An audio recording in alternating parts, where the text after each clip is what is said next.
ಲಿಂಗಾಯತ ಪಂಚಮಸಾಲಿ ಪೀಠದ ಪೀಠಾಧಿಪತಿಗಳು ಆದ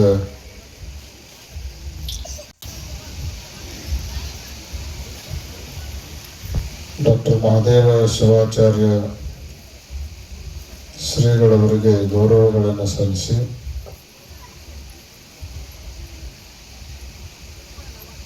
ಹಾಗೆಯೇ ಮಸೂತಿ ಹಿರೇಮಠದ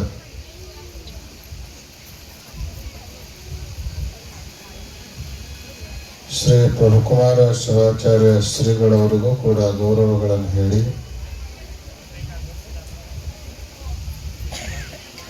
ಸಮಾರಂಭದಲ್ಲಿ ಉಪಸ್ಥಿತರಿರುವ ಕಡಕೋಳದ ಶ್ರೀಗಳವರೇ, ಕಾರ್ಯಕ್ರಮದ ಕೇಂದ್ರ ಬಿಂದು ದೇವಸ್ಥಾನ ಮತ್ತು ಈ ಮಠದ ಧರ್ಮದರ್ಶಿಗಳಾದ ಶ್ರೀ ಹಿರೇಮತ್ಯ ಹಿರೇಮಠರವರೇ, ಮಾತೋಶ್ರೀ ಅವರೇ,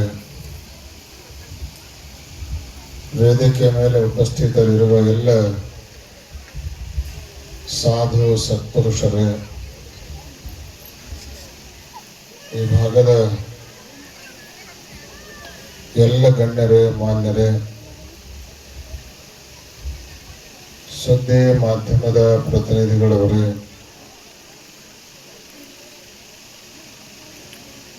ಸಂಗೀತ ಕಲಾ ಬಳಗವೇ, ಸಮಾವೇಶಗೊಂಡಿರುವ ಸಮಸ್ತ ಸದ್ಭಕ್ತ ಮಹಾಜನಗಳೇ, ವಾತ್ಸಲ್ಯ ಮೂರ್ತಿಗಳಾದ ಮಾತೆಯರೇ ಹಾಗೂ ಮುದ್ದು ಮಕ್ಕಳು,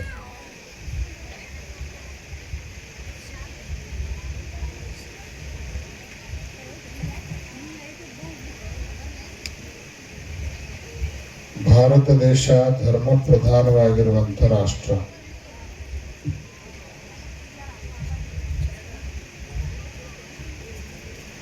ಧರ್ಮ ಮತ್ತು ದೇವರು ಈ ದೇಶದ ಜೀವಾಳ.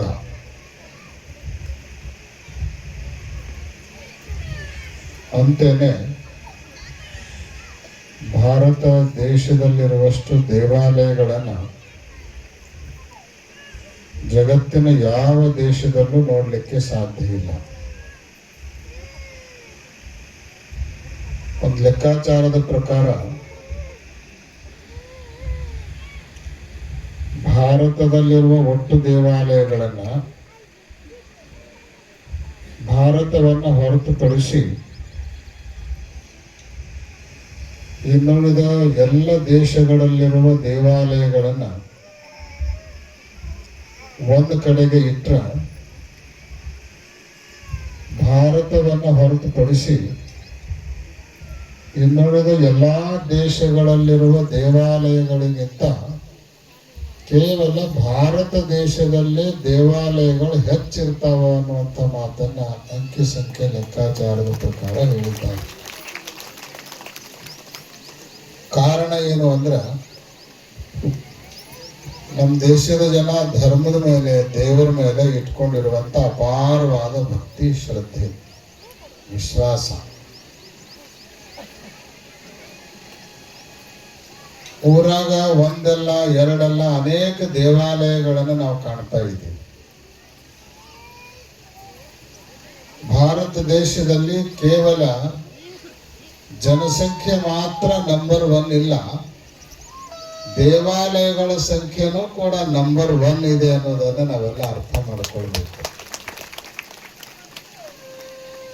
ದೇಶದ ಜನಸಂಖ್ಯೆ ಬೆಳೆದಂಗ ದೇಶದ ದೇವಾಲಯಗಳ ಸಂಖ್ಯೆನೂ ಕೂಡ ಬೆಳೀತಾ ಸಾಗ್ತಾ ಇದೆ.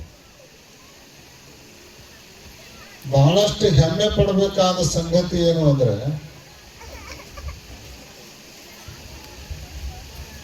ಈ ದೇಶದ ಅತ್ಯಂತ ಕಡು ಬಡವನು ಕೂಡ ಒಂದು ದೇವಾಲಯವನ್ನು ಕಟ್ತಾ ಇದ್ದಾರೆ ಅಂತ ಗೊತ್ತಾದ್ರೆ ಸಾಕು, ತನಗೆ ಇರಾಕ್ ಮನಿ ಚಲೋ ಇರಂಗಿಲ್ಲ, ಆದ್ರೆ ದೇವಾಲಯ ಕಟ್ಟೋದಕ್ಕೆ ದೇಣಿಗೆ ಕೊಡ್ತಾನೆ. ತಾನು ಗುಡಿಸಲ್ಲಾಗಿರ್ತಾನ, ದೇವಾಲಯ ಹೊಸದಾಗ್ತದ ಅಂದ್ರ ತಾನು ಕಷ್ಟಪಟ್ಟು ದುಡಿದ ದುಡ್ಡಿನೊಳಗ ಒಂದಿಷ್ಟು ಕೊಡ್ತಾನ, ಸಹಾಯ ಮಾಡ್ತಾನ. ಅಲ್ಲೋ ನಿನಗ ಮನೆ ಇರಲ್ಲ ಇರಾಕ, ಮತ್ತೆ ದೇವ್ರ ಗುಡಿ ಕಟ್ಟಾಕ ರೊಕ್ಕ ಕೊಡ್ತೀಯಲ್ಲ ಅಂತ ಅವನು ಕೇಳಿದ್ರ ಅವ ಎಷ್ಟು ದೊಡ್ಡ ಮಾತು ಹೇಳ್ತಾನೆ ಅಂದ್ರ, ನಾವೆಲ್ಲ ಕೂಡ್ಕೊಂಡು ದೇವರನ್ನು ಚೆನ್ನಾಗಿಟ್ರೆ ಸಾಕು, ಆ ದೇವ್ರು ನಮ್ಮನ್ನು ಚೆನ್ನಾಗಿಡ್ತಾನ ಅನ್ನುವಂಥ ಮಾತನ್ನ ಅತ್ಯಂತ ಕಡು ಬಡವನು ಕೂಡ ಆಡುವ ಮಾತಿದೆ. ಕಾರಣ ಎಂದ್ರೆ ದೇವರ ಮೇಲೆ ನಮ್ಮ ಜನ ಇಟ್ಕೊಂಡಿರುವಂತ ಭಕ್ತಿ. ಆ ಹಿನ್ನೆಲೆಯಲ್ಲಿ ಇವತ್ತು ಯಕ್ಕುಂಡಿಯಲ್ಲಿರುವಂತಹ ಅನೇಕ ದೇವಾಲಯಗಳಲ್ಲಿ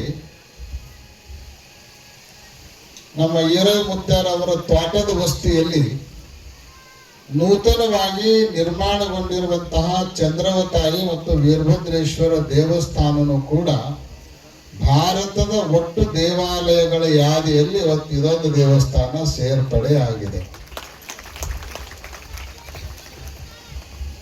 ಈ ದೇವಸ್ಥಾನವನ್ನು ಕಷ್ಟಪಟ್ಟು ನಿರ್ಮಾಣ ಮಾಡಿರುವಂತ ಕೀರ್ತಿ ನಮ್ಮ ಈರೈ ಸ್ವಾಮಿಗಳಿಗೆ ಸಲ್ಲಬೇಕಾಗಿರುವಂತಹ.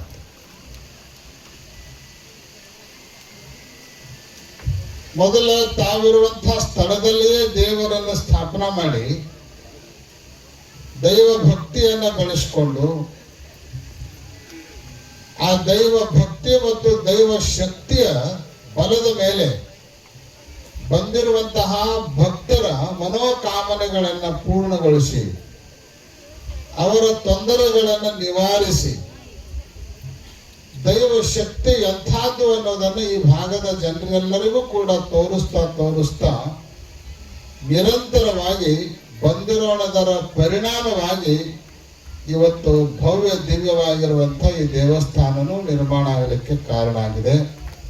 ಅವರ ಮನೆಯಲ್ಲಿ ಪ್ರತಿಷ್ಠಾಪನೆ ಮಾಡಿಕೊಂಡು ಪೂಜಿಸ್ತಾ ಬಂದಿರುವಂತಹ ಚಂದ್ರವತಾಯಿ ಮತ್ತು ವೀರಭದ್ರೇಶ್ವರರನ್ನ ಈ ದೇವಸ್ಥಾನದಲ್ಲಿ ಪ್ರತಿಷ್ಠಾಪನೆ ಮಾಡಿ ಇವತ್ತು ಜಗದ್ಗುರುಗಳವರ ಅಮೃತ ಹಸ್ತದಿಂದ ಕಳಸಾರೋಹಣವನ್ನು ಕೂಡ ನೆರವೇರಿಸಿದವರಾಗಿದ್ದಾರೆ. ಒಂದು ದೇವಸ್ಥಾನ ಯಾವಾಗ ಪೂರ್ಣ ಆಗುತ್ತೆ ಅಂದ್ರೆ ಗುಡಿ ಕಟ್ಟಿದ ಕೂಡಲೇ ಮುಗಿಯಂಗಿಲ್ಲ, ಒಳಗೆ ಮೂರ್ತಿ ಇಟ್ಟರು ಮುಗಿಯಂಗಿಲ್ಲ. ಯಾವಾಗ ಮುಗಿತದ ಅಂದ್ರ ಶಿಖರ ಕಟ್ಟಿ ಮ್ಯಾಲೆ ಎಂದು ಕಳಸ ಇಡ್ತೀವೋ ಅವತ್ತ ದೇವಸ್ಥಾನದ ಮುಗೀತು ಅಂತ ಅರ್ಥ, ಪೂರ್ಣ ಆದಂಗ. ಆದ್ರೆ ಈರೈ ಸ್ವಾಮಿಗಳ ಶಕ್ತಿ ಬಹಳ ದೊಡ್ಡದು. ಕೆಲವರು ಬಹಳ ಕಡೆ ನಾವು ನೋಡ್ತಿರ್ತೀವಿ, ಗುಡಿ ಕಟ್ಟಿ ಮೂರ್ತಿ ಒಮ್ಮೆ ಪ್ರತಿಷ್ಠಾಪನೆ ಮಾಡ್ತಾರ, ಆಮೇಲೆ ಶಿಖರ ಕಟ್ಟಿ ಕಳಸ ಆರೋಹಣ ಮತ್ತೊಮ್ಮೆ ಮಾಡ್ತಾ ಇರ್ತಾರೆ. ಯಾಕಂದ್ರೆ ಎಲ್ಲ ಹೊಂದಾಣಿಕೆ ಆಗ್ಬೇಕಲ್ಲ, ದುಡ್ಡು ಕೊಡ್ಬೇಕು, ಜನ ಕೊಡ್ಬೇಕು, ವ್ಯವಸ್ಥೆ ಆಗ್ಬೇಕು, ಟೈಮ್ ಸಿಗ್ಬೇಕು, ಬಂದ್ ಮಾಡೋರು ಮಾಡ್ಬೇಕು, ಎಲ್ಲ ಅನುಕೂಲ ಆಗ್ಬೇಕಲ್ಲ. ಆದ್ರೆ ಇವತ್ತು ನಮ್ಮ ಈರೈ ಸ್ವಾಮಿಗಳು ಗುಡಿ ಕಟ್ಟುವುದು ಬಂತು, ಮೂರ್ತಿ ಸ್ಥಾಪನೆ ಮಾಡೋದು ಬಂತು, ಕಳಸಾರೋಹಣ ಮಾಡೋದು ಬಂತು, ಎಲ್ಲ ಏಕ್ ಕಾಲಕ್ಕೆ ಮುಗಿಸ್ಯಾರ ಅಂದ್ರೆ ಈರಣ್ಣ ಅವ್ರಿಗೆ ಬಹಳ ದೊಡ್ಡ ಶಕ್ತಿ ಕೊಟ್ಟಾನ ಅಂತ ನಾವು ಭಾವಿಸ್ತೇವೆ. ಎಲ್ಲ ಒಮ್ಮೆ ಏಕ್ ಕಾಲಕ್ಕೆ ಇವತ್ತು ದೇವಸ್ಥಾನವನ್ನ ಪೂರ್ಣಗೊಳಿಸಿದ್ದಾರೆ. ನಾವು ಬೆಳಗಾವಿ ಜಿಲ್ಲಾದ್ಯಂತ ಸಂಚಾರಿ ಧರ್ಮ ಜಾಗೃತಿ ಯಾತ್ರೆಯಲ್ಲಿದ್ದೀವಿ. ಬರ್ಲಿಕ್ಕೆ ಆಗಂಗಿಲ್ಲ, ನೀವು ಮುಗಿಸ್ಕೊಳ್ರಿ ಅಂತ ಎಷ್ಟು ಹೇಳಿದ್ರು ಸಹಿತ ಕೇಳಾರ್ದನ ಬಹಳ ದುಂಬಾಲ್ ಬಿದ್ದು ನಮ್ಮ ಜಬ್ರಾಯಿಲ್ ಮಕಾಲೆ ಅವರು ಯಕ್ಕುಂಡಿ ಎಲ್ಲ ಭಕ್ತರು ಸೇರ್ಕೊಂಡು ನೀವು ಬರಬೇಕು ಅಂತ ಹೇಳಿ ಬಹಳಷ್ಟು ಬೆನ್ನ ಹತ್ತಿದಾಗ ಇವತ್ತು ಈ ಡೇಟ್ ಅನ್ನು ಕೊಟ್ಟು ಬಹಳಷ್ಟು ಸಂತೋಷದಿಂದ ಇವತ್ತು ಈ ಸಮಾರಂಭದಲ್ಲಿ ಬಂದು ನಾವು ಪಾಲ್ಗೊಂಡವರಾಗಿದ್ದೇವೆ. ಒತ್ತಡ ಜಾಸ್ತಿ ಇರೋಣದರಿಂದ ಹೆಚ್ಚಿನ ಸಮಯವನ್ನು ವೇದಿಕೆ ಕೊಡ್ಲಿಕ್ಕೆ ಆಗ್ತಾ ಇಲ್ಲ ಅನ್ನೋ ಕಾರಣಕ್ಕೆ ಎಲ್ಲರೂ ಮಾತಾಡಿ ಮುಗಿದ ಮೇಲೆ ಅರ್ಧ ಜನ ಎದ್ದು ಆದ್ಮೇಲೆ ಮೈಕ್ ನಮ್ಮ ಮುಂದೆ ಬರ್ತಿತ್ತು. ಇವತ್ತು ಭಾಗ್ಯ ನಮ್ದು ಚಲೋ ಐತೆ ಅಂತ ಅನ್ಸಕತ್ತೆ. ಬಂದ ಕೂಡಲೇ ಮೈಕ್ ಸಿಕ್ಕದ, ಎಲ್ಲರೂ ಇನ್ನೂ ಬರಾಕತ್ತೇರಿ, ಬಂದವರೆಲ್ಲ ಇನ್ನೂ ಗಟ್ಟಿಯಾಗಿ ಕೂತ್ಕೊಂಡಿರಿ, ಉತ್ಸುಕತೆ ಈ ಕಡೆ ಅದ ಕೇಳ್ಬೇಕನ್ನೋ ಲಕ್ಷ್ಯ. ನಮ್ಮ ಮುಂದೆ ಮೈಕ್ ಬಂದಾಗ ಅರ್ಧ ಕಿವಿ ಎಕಡೆ ಹೋಗಿರ್ತಾವ, ಅರ್ಧ ಮಂದಿ ಹೋಗಿರ್ತಾವ, ಅರ್ಧ ಮಂದಿ ಕುರ್ಚಿ ಖಾಲಿ ಆಗಿರ್ತಾವ ಅಂತಂದ್ರೆ ನಾವು ಮಾತಾಡ್ತಾ ಇರ್ತೀವಿ.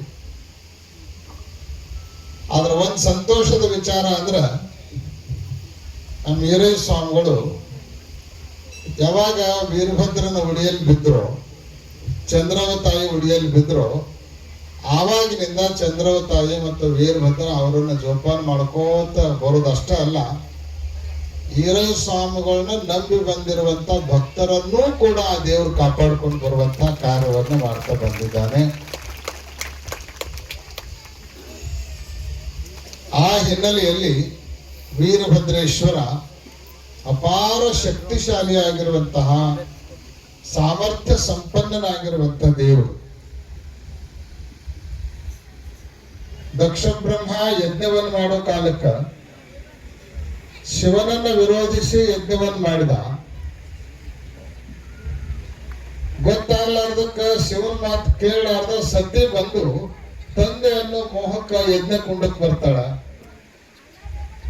ಶಿವನಿಂದೆಯನ್ನು ಸಹಿಸಲಾಗಲಾರ್ದನ ಅಲ್ಲೇ ಆಹುತಿ ಆಗ್ತಾಳ.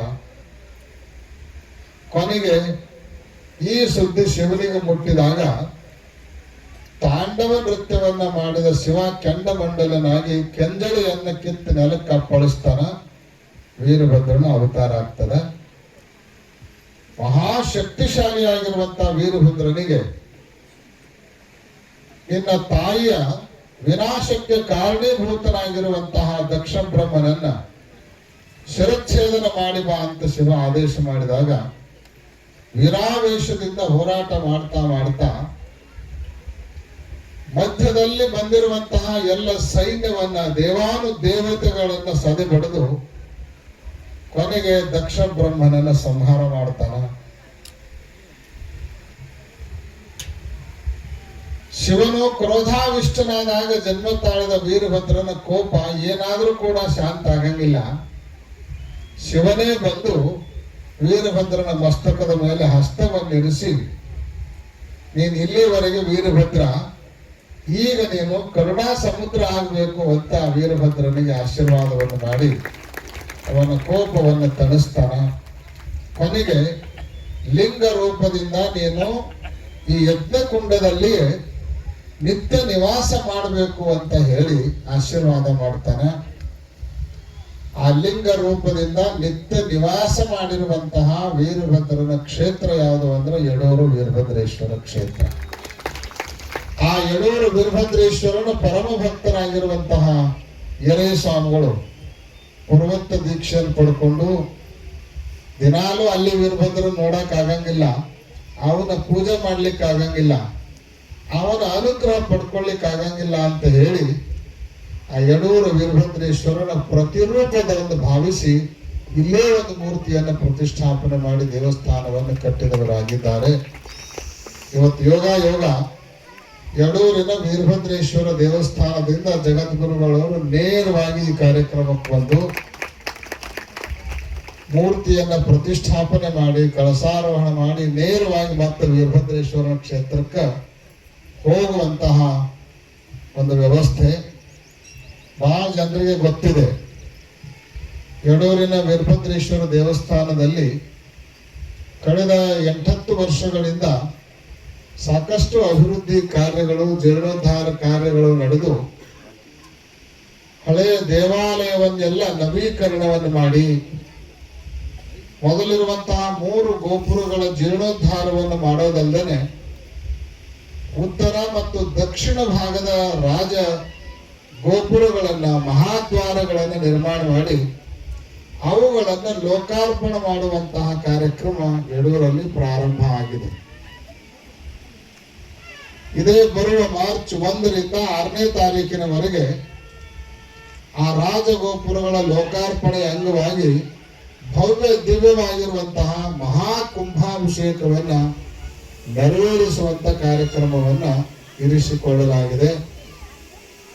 ವಿಶೇಷವಾಗಿ 5 ಮತ್ತು 6 5ನೇ ತಾರೀಕಿನ ದಿನ ವೀರಶೈವ ಲಿಂಗಾಯತ ಧರ್ಮೋತ್ಥಾನ ಸಮ್ಮೇಳನವನ್ನು ಮಾಡಲಾಗ್ತಾ ಇದೆ. ಹಲವಾರು ವಿಶೇಷವಾದ ಕಾರ್ಯಕ್ರಮಗಳು ಮಾರ್ಚ್ 1ರಿಂದ 6ರವರೆಗೆ ನಡೆಯುವುದಿದೆ. ಅದರ ಅಂಗವಾಗಿಯೇ ಬೆಳಗಾವಿ ಜಿಲ್ಲಾದ್ಯಂತ ಸುಮಾರು 48 ಗ್ರಾಮಗಳನ್ನ, ತಾಲೂಕಾ ಕೇಂದ್ರಗಳನ್ನ ಆಯ್ಕೆ ಮಾಡಿಕೊಂಡು ನಾವೆಲ್ಲ ಕಡೆಗೂ ಸಂಚಾರವನ್ನು ಮಾಡ್ತಾ ಇದ್ದೇವೆ.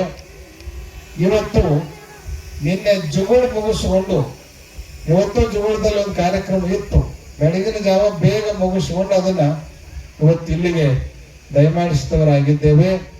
ಅದಕ್ಕೆ ಈ ಸಂದರ್ಭದಲ್ಲಿ ನಾವು ಹಿರಿಯ ಸ್ವಾಮಿಗಳು ಹೇಳೋದಿಷ್ಟೇ, ಈಗೇನ್ ಬಂದಿರುವಂತ ಎಲ್ಲ ಭಕ್ತರದಾರಲ್ಲ, ಆ ಎಲ್ಲ ಭಕ್ತರನ್ನ ಕರ್ಕೊಂಡು ನೀವು ಕೂಡ 5 ಮತ್ತು 6ನೇ ತಾರೀಕಿಗೆ ಯಡೂರಿಗೆ ಬರಬೇಕು ಅಂತ ಹೇಳಿ ನಿಮಗೆ ಓಪನ್ ಆಮಂತ್ರಣವನ್ನ ಈ ವೇದಿಕೆಯ ಮೂಲಕ ಕೊಡಮಾಡ್ತಾ, ಎಷ್ಟೆಲ್ಲ ಒತ್ತಡಗಳ ಮಧ್ಯದಲ್ಲಿ ನಾವು ಬಂದೀವಿ, ಮತ್ತೀಗ ನಾವು ಬಂದು ನಿಮ್ಮನ್ನು ಕರೆದ ಮೇಲೆ ನೀವು ಕರೆದಾಗ ನಾವು ಬಂದೀವಿ, ಬರಕ್ಕೆ ಆಗದೇ ಇರೋ ಸಂದರ್ಭದಲ್ಲಿ ಬಂದೀವಿ. ಅದಕ್ಕೆ ನೀವೆಲ್ಲ ಬರಬೇಕು, ಎಲ್ಲ ಭಕ್ತರನ್ನು ಕರ್ಕೊಂಡು ಬರಬೇಕು ಅನ್ನುವಂತ ಕರೆಯನ್ನ ನಿಮ್ಮೆಲ್ಲರಿಗೆ ಕೊಡಮಾಡ್ತಾ, ಸಮಯ ಇನ್ನು ಬೇರೆ ಬೇರೆ ಒತ್ತಡಗಳಿರೋ ಕಾರಣಕ್ಕಾಗಿ ಜಗದ್ಗುರುಗಳವರು ವೇದಿಕೆಯಿಂದ ನಿರ್ಗಮಿಸ್ತಾರೆ. ನೀವು ಯಾರೂ ಕೂಡ ಅನ್ಯಥಾ ಭಾವಿಸಬಾರ್ದು. ಕಾರ್ಯಕ್ರಮ ಇನ್ನೂ ಮುಂದುವರಿತದೆ. ನಮ್ಮ ಬಬಲೇಶ್ವರದ ಶ್ರೀಗಳವರು